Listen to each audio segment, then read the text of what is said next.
I want to share a simple truth that the first time in your life will eventually brings out the best in you.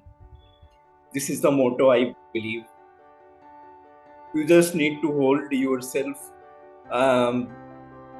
steady through the storm and trust the process.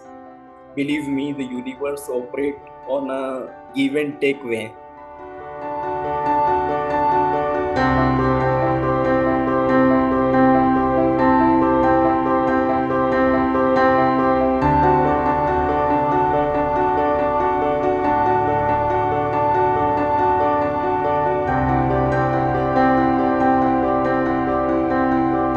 Hi everyone, I am Akshata Kulkarni, your host for today's Biopatrika session, and I have with me today Priyanshu.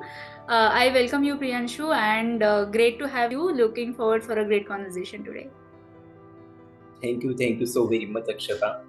I am really glad that we are finally able to pull this off. Yes.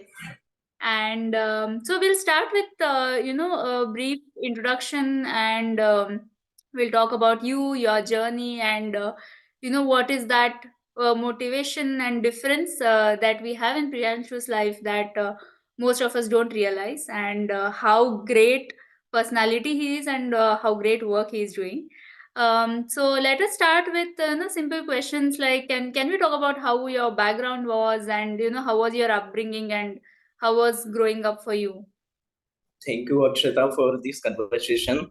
Uh, Akshata, I begin with I was born in a middle class family in a small town named Kalapipal in district of Shajapur in the state of Madhya Pradesh.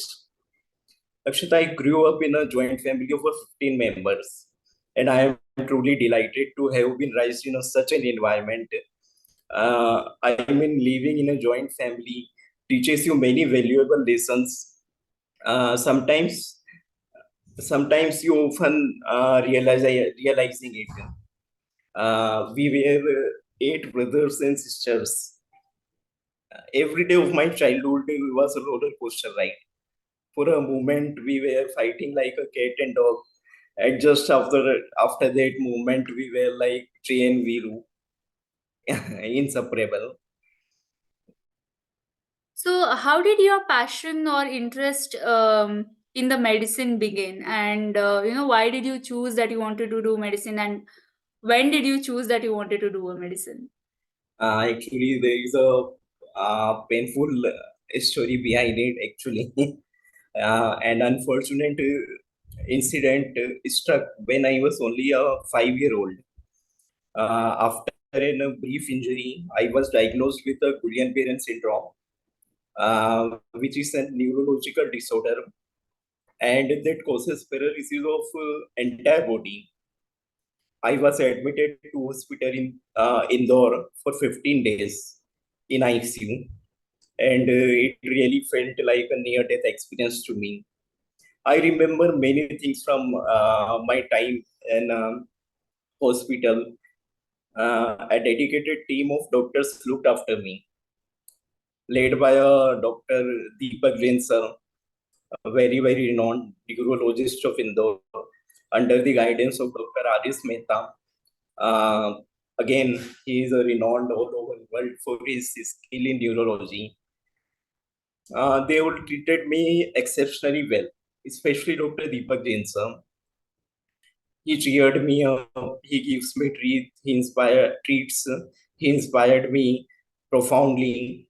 It was during these challenging times that I decided I wanted to be a doctor, or just I that time, because I am only a 5-year-old, I just wanted to be like them. They all have a very much influenced me that time. Even when I reached in a class 10th and had to choose a subject for my further secondary school studies, um, my results, my career results never shattered, or never I was never in a confusion. So many credit goes to Dr. Deepak Jain sir too. Nice. That's like a great motivation behind what you are today. Priyanshu, do you want to talk about Charcot-Marie-Tooth disease, and how common is it in the Indian population? And so you are the one, I think you'll be a motivation to a lot of the people who have it. And then how did your diagnosis and journey towards this all begin? So, first, I will give you brief information of the Charcot-Marie-Tooth disease. Akshata, Charcot-Marie-Tooth disorder is a group of inherited neurological disorders that affects mainly peripheral nervous system, which are responsible for movements and sensations in our limbs mainly. So Charcot-Marie-Tooth disease is named after three scientists who discovered this disease. So CMT is characterized by a progressive muscle weakness in your limbs, particularly in feet and legs. Sometimes it affects your other body parts too, like back, like your respiratory system. Rarely cognitive function. We do not have data which suggests it affect cognitive or central nervous system. Symptoms often start showing during adolescence or early adulthood. It includes there were many symptoms. It includes mainly foot deformities. You got flat foot or high arched foot, hematoe. You got certain deformities in fingers too. These were the common symptoms which you find in almost every other CMT subtypes. They does not define any particular subtype. Some other symptoms are like hearing loss. Hearing loss is also there. Tingling sensation is also there. Painful muscle cramps also there. So basically, they all symptoms are progressive in nature. Intensity progresses with time. So CMT is caused by mutation in certain genes that affect structure and function of your nerves, mainly peripheral nerves. This mutation eventually leads to degeneration of nerve fibers, resulting in the uh, symptoms associated with Charcot-Marie-Tooth disease. For Charcot-Marie-Tooth disease, we use abbreviations like CMT. CMT is an abbreviation commonly used for Charcot-Marie-Tooth disease. So CMT is various types: CMT type 1, type 2, type 3, type 4, type X, and those types also have their certain subtypes like CMT1A, CMT2A, etc. And each and every subtypes linked with different kind of genetic mutation. For an instance, CMT type 1A is caused by mutation in PMP22 gene, while CMT4C is caused by SH3TC2 gene mutation, which I have, unfortunately. Yes. In India, CMT is not well documented, uh, but uh, globally it affects one in every 2,500 people. Okay. Is it categorized under rare genetic disorder? Yes, Akshata. Okay. Actually, disease is a rare genetic disorder, but Mm. among genetic disorder, it is most common genetic disorder. Okay. Okay. Hmm. Yeah. So in India, we do not have very much well documented data. Mm-hmm. Uh, but around the globe, very fine, very developed research going on. Hmm. At what age was your condition diagnosed, and what were the symptoms that you had initially? Okay. So Akshata, due to Guillain-Barré syndrome, after I recovered from it, there is a foot drop and atrophy in my lower limb, which persisted that time. So my lower legs were always weak. due to foot drop and atrophy in calf. I have weakness in my lower limb, which cause imbalancing while walking or while standing. It caused me certain difficulties in running too. But I used to run during my school days. So at that time, due to those symptoms, this mimics symptom of CMT2, but I and my doctor never had any idea that I may have certain kind of genetic disorder too, because in my family there were no one in my known who have same kind of disorder. So casually, I just casually ignored those symptoms. My imbalancing while walking progressed with time, but at that time I thought because my body is growing, my weight is growing, maybe that will be the reason of my imbalancing. So I ignored my symptom during my school days, and when I was preparing for my NEET UG entrance exam, I feel there is something else.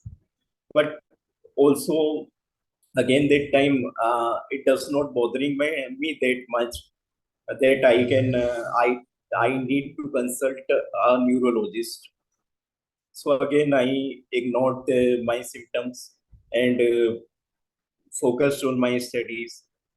After clearing NEET UG exam, I got admission in a medical college in year 2016. My first year of MBBS, just like any other MBBS graduate, I was so much occupied that I do not have time to focus on my body or on my symptom. And actually, symptoms were not that much aggressive that time.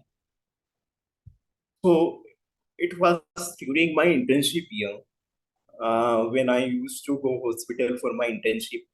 I got a very strong feeling that there is something else than GBS.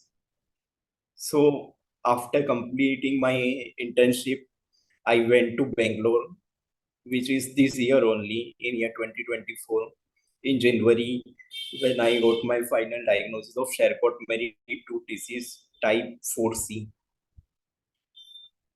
We have idea during our medical college that I have CMT, but it is not proper diagnosed. Doctors assumed that I have genetic disorder CMT. So I started googling about it. I started surfing on internet about it, and it caused a huge mess in my mind actually, because I misdiagnosed myself with a very severe subtype CMTX. So uh, it actually started bothering me very much that time. I used to feel like, why God, why if I have a CMTX? It is a very severest form of CMT. Actually, because of my medical knowledge, I started to apply each and every symptom on myself. I used to read on Google about CMTX. Then, very next moment, I started to feel that this symptom Uh, is also present in my body. my God. Okay. So it is after proper diagnosis, I got a slight relief, not that much, but slightly relief. That Mm-hmm. thank God I do not have CMTX. Okay. Mm. So, Priyanshu, do you think, and I think so, but that your journey is quite different from a person, who is healthy, who is unhealthy individual, and then Yes, yes. how do you try to manage it and cope with all the things that you are doing? You are studying, you are doing your internship, and I think you did have a quite difficult time being different from everyone. And how did you manage all of this? So, Akshata, after Guillain-Barré syndrome, it took intense physiotherapy sessions for nearly 6 months to recover. My mom and dad sacrificed a lot during that time because we are not proper resident of Indore. We are nearby resident of Indore. My dad have a business here in our hometown. So for my recovery, we used to live in a rented room in Indore, and my parents took care of each and everything of me. By God's grace, my parents' hard work, I fully recovered, except as I mentioned, limb atrophy, lower limb atrophy, and a foot drop. When I finally recovered, my family and I were overjoyed. Actually, I returned to a regular school and my life began to normalize. However, I was slower than others due to my foot drop and weakness in my lower limb. Despite this frustration, I ignored these hurdles and started involving myself in extracurricular activities too, other than studies and sports too. I played hockey, volleyball, and cricket during my school days. Uh, when I had my dynamic balance. Actually, I used to run very well. I played hockey up to the division level during my school days. Um, those were actually wonderful days. Although I am physically slower than others, uh, but what I believe that I am much stronger mentally than others. This mental strength is why everyone welcomes me warmly in any activity I want to be involved in. Yes, my journey is different, but I never felt like that due to the environment I got. Uh, because of my friends and families, I never was in that zone that I got in a depression or I used to feel that why I am different from others. Yes, there is a certain difficulties, actually many difficulties, but I am not exaggerating, but I truly feel that I am mentally much stronger than others. So Definitely. it balanced my life. Definitely. That's really inspiring to know. What are some of the important lessons that you have learned in your life, and then how do you think that has influenced your, upbringing or behavior or decision making ability? Actually, very important question, Akshata. Being physically different, able, one of the biggest challenge I faced was the unintentional misjudgment of my mental abilities too. People often question my mental capabilities, and I felt that I need to prove myself constantly. While opinion varies, this was my experience, and most of the time, I'm not blaming anyone, sorry, as I believe this is a human nature. However, this misjudgment was one of the most frustrating aspect of being a differently able.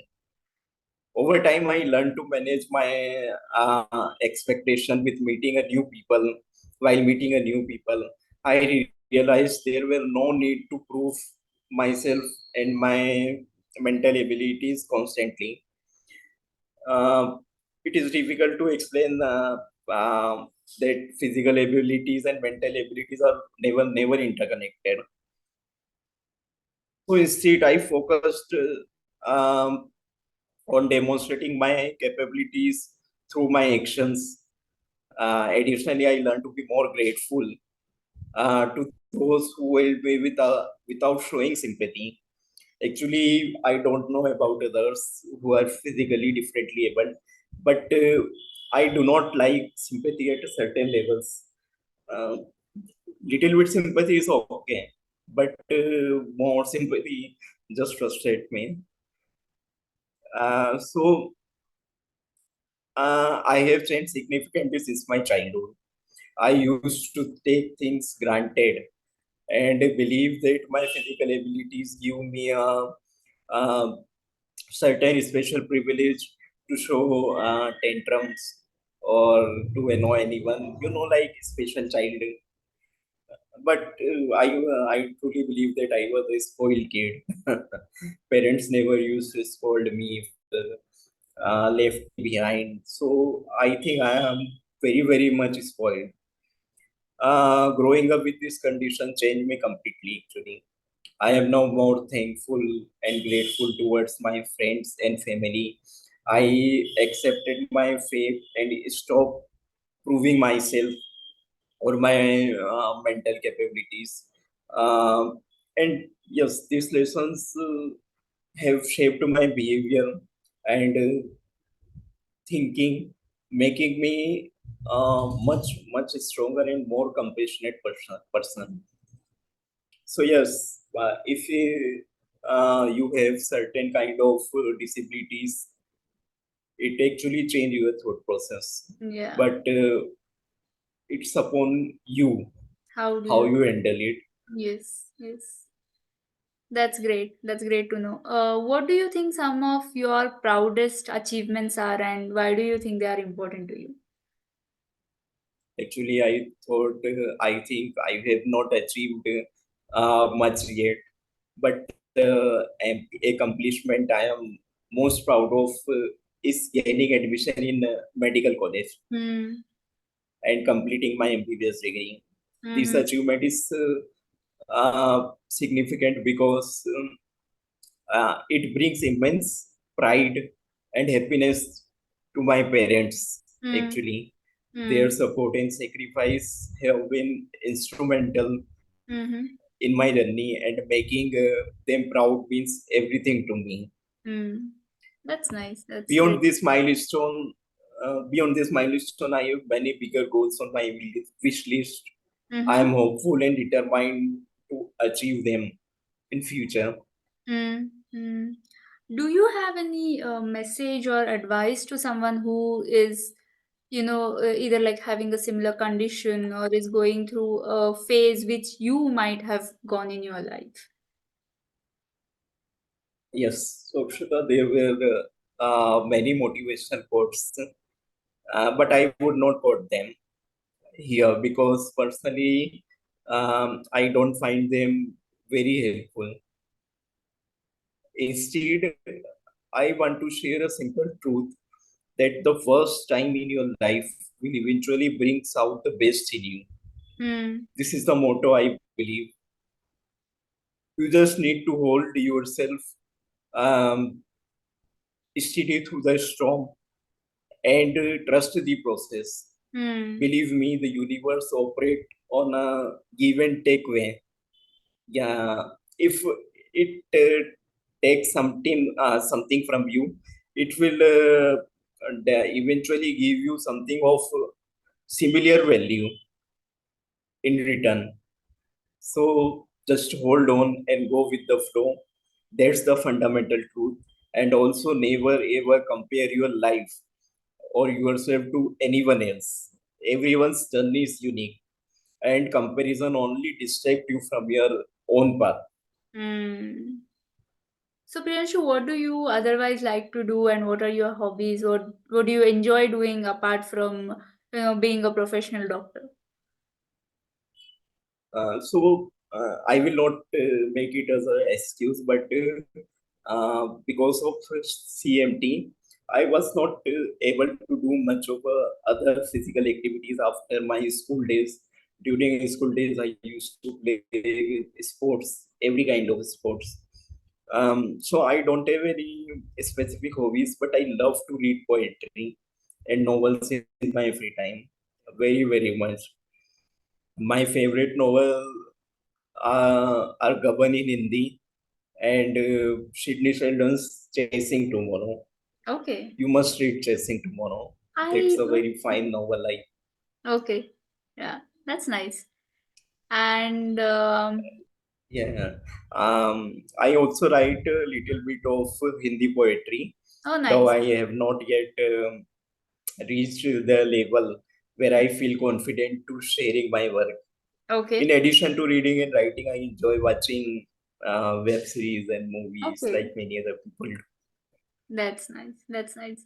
So, just moving on to next question. So, do you have any message to give to parents or doctors and individuals for rare genetic disorders, especially in India. I mean, as you mentioned, a lot of people are not aware of things. They don't know that there is something like a genetic disorder, and we tend to ignore symptoms. We try to connect to something and say, maybe because of this, maybe because of that, and we don't go into depth and actually try to find a cause. um and this is, I mean, this is slowly changing though. But do you have, out of your experience, any message that you want to convey to people out there? So, Akshata, first of all, the rare diseases are called rare because they affected a very small number of people, and often there are no established treatment. So, for parents, I have no advice because I know every parent deeply cares for their child and invest everything in their well-being. Parents just need to keep motivating themselves and their children, and most importantly try to control their emotional breakdowns. So for doctors, specifically in India, my experience has shown that there is a need of a clear communication.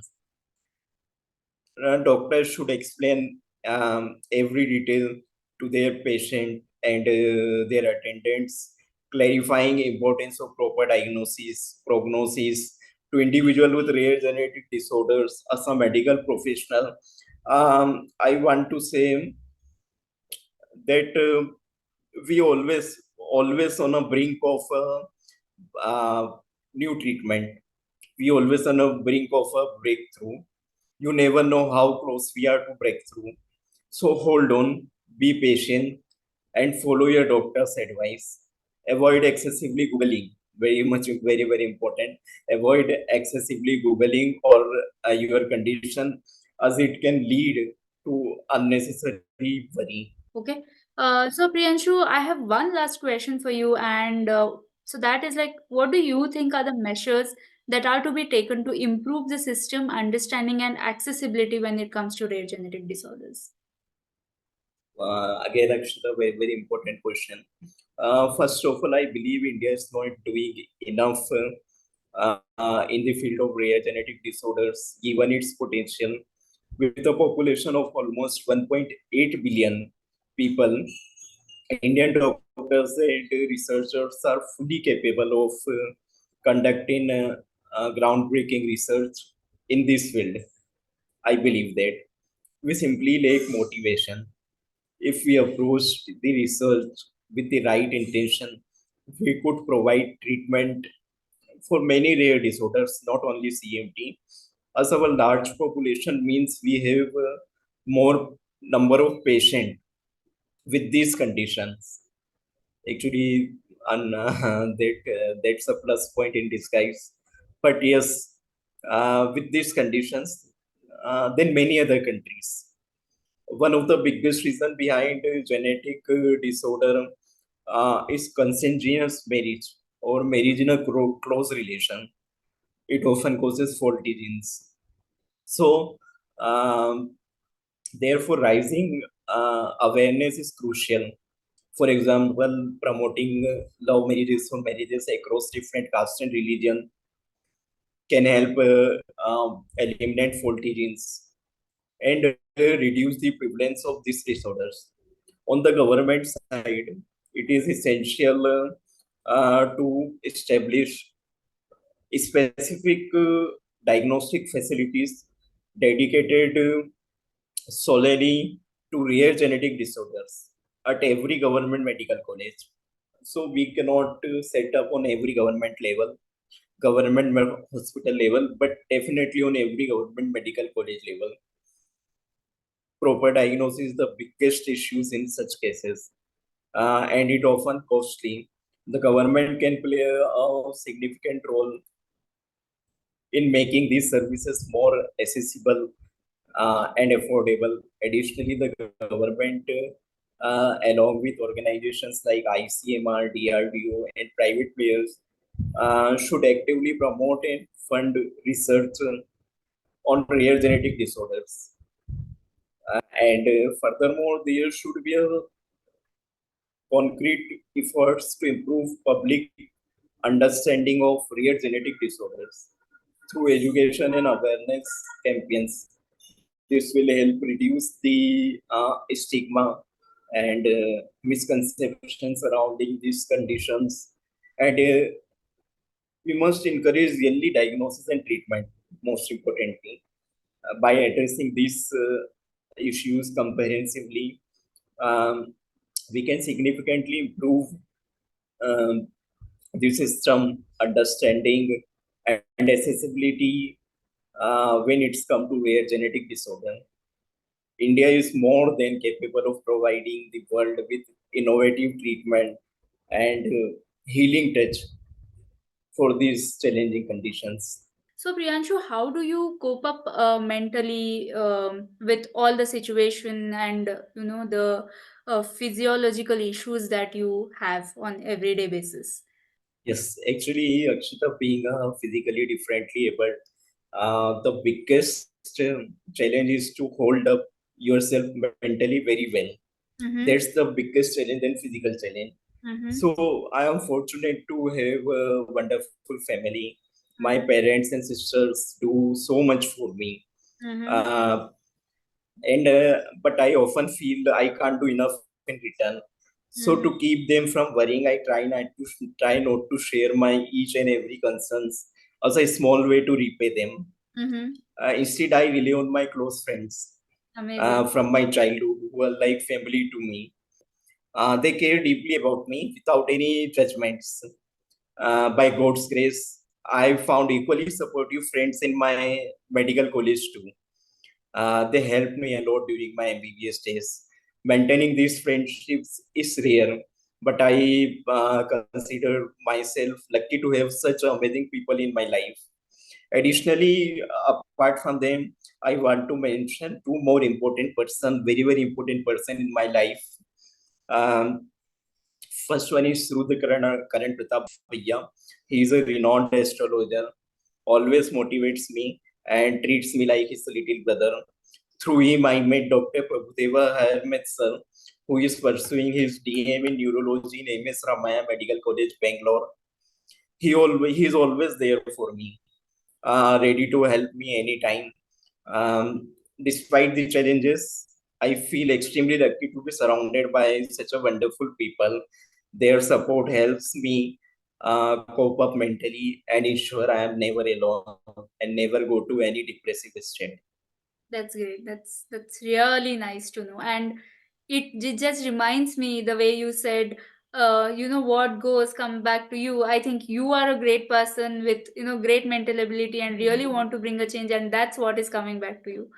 So thank you so much.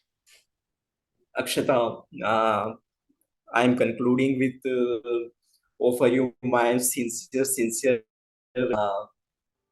thankings and greetings because I feel in my journey this interview will going to help me a lot.